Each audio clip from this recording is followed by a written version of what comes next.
When the Cistercian monks started building Bordesley Abbey in 1138, they were assisted by lay workers who formed a community around the abbey gates. By the time the abbey was razed to the ground following the dissolution of the monasteries by Henry VIII between 1536 and 1540, the community had their own place of worship, St Stephen's Chapel.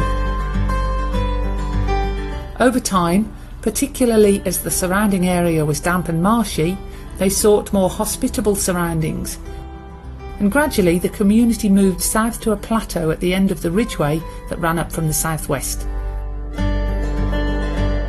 This area was known as Redditch Common.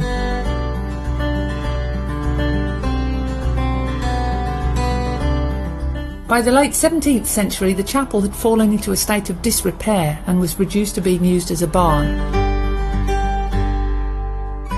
The local people made a request to Lord Windsor for the chapel to be repaired. However, the money for the repair came from a parishioner, Nathaniel Mugg. On his death, he was buried in the chapel yard and a brass plaque in his memory placed in the chapel. This hangs today in St Stephen's Church. The chapel was used throughout the 18th century, even though the community had moved to the common, and by 1800 the chapel was again derelict. It was decided to build a new chapel, and an Act of Parliament passed in 1805 allowed this to happen. By 1807, services were taking place in the chapel on the green. Every Sunday the chapel was full with seating for 1,000 worshippers.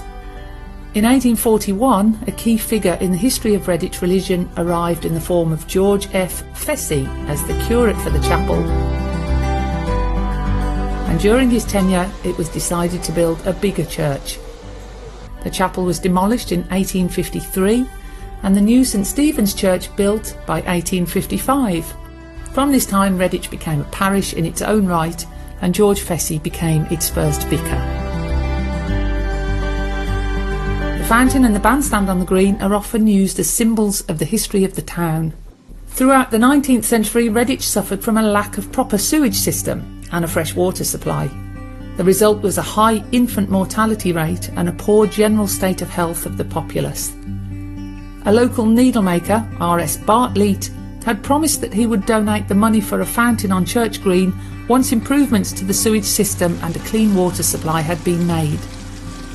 The fountain was in place and officially opened in May 1883. Built of cast iron and made at the Colebrookdale Company in Shropshire, it cost £200. The bandstand was erected in 1898 and was the final stage of the improvements to the gardens that had started in the early 1880s.